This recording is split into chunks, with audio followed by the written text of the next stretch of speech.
Okay, everybody, real quick video here. I was thinking about China and how they're pushing masculinity in their country because they don't want to be weak pussies. And I was like, oh, it's kind of scary. What's going on here in the West. And if you see what's going on here in the West, you would think, oh God, we're fucked. We're losing our masculinity.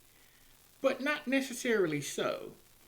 I'm sure you guys have seen three things going on YouTube, especially in the YouTube shorts and on some of the YouTube videos. You get this guy, you get all these advertisements. This guy talking about stop doing cardio. He's going to jump in the pool. The thing that you wear on your chest and stomach for 30 minutes a day that gives you rock hard abs, workout routines and things like that. Then you've got at whatever podcasts.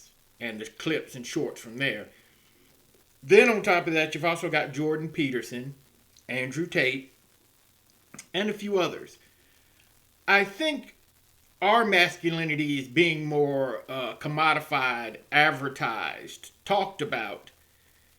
And I think that's going to help us in some ways. It's just going to take time. We're not going to reclaim the masculinity of the 70s and the 80s and the 60s overnight. We spent the last 30 years trying to downplay masculinity, downplay being a male, downplay the strength of masculinity, especially American and Western nations, due to feminism, of course. But I see where things are going. You've got Andrew Tate, who I don't agree with all of his chauvinistic jackass ways, but he's pushing sort of the most base level of being masculine, in that you look out for yourself, you take care of yourself, you work out, you do this and you do that, and you make a lot of money, and the girls will come even if you're ugly. So he's doing the more chauvinistic, basic way of being a man. Then you have the whatever broadcast, who show you what women that as a man you should not be wasting your time on. OnlyFans girls, arrogant, uppity chicks, women who think they're 10 out of 10. I mean, don't be a simp, in other words. That's what that one's going for. Then you have a Jordan Peterson. Jordan Peterson is more spiritual, I think. I know, clean your room, bucko, and stuff like that. But at the exact same time, it's the most base spiritualness and mentalness of being a man, where you take responsibility, you pull yourself up by your bootstraps, whatever level it is, you got to pull yourself up to. Yeah, clean your room, bucko. That means clean this up here as well. As if your room is physically clean, your mind starts to be clear. That sort of spiritual masculinity is what we're really missing, more than just, working out and being all strong and tough and everything and being a Chad. We need spiritual and mental masculinity. The idea of, I am a man, this is how a man acts. This is how a man thinks.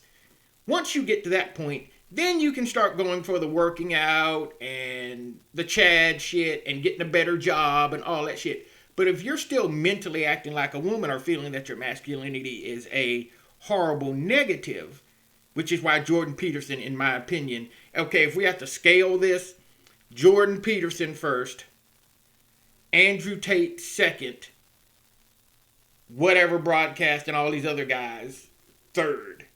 Fourth, or really I'd say sixth or seventh, is the workout guy ads, do this to get rock hard abs and everything else. They're on the bottom of the totem pole. If your mind ain't right and your spirit ain't right and your understanding of self ain't right, it don't matter how rock hard abs you have and how good you look.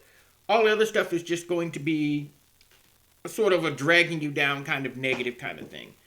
And nobody needs that. So I will say the Western world still has a shot, folks. That's just how I see it for right now. I just hope we can continue to climb. As long as we have Jordan Peterson, Andrew Tate, and yes, even the whatever broadcast, I think we'll be all right. I think we'll get there. At least this new generation, these 20-somethings coming out now, they don't seem too pussyfied. They don't seem too wimpy and weak and wishy-washy. Hopefully they'll do better than the millennials and, yes, even my generation. All right, everybody. I hope everybody can hear this good. I had to update OBS again, and whenever OBS updates, then I have to go back through the settings and everything and look shit up and try to figure out, okay, where I went wrong, how to change sensitivity, so you can hear me better without me having to be all the way up on the microphone like this. All right, everybody. Have a good day. Take care.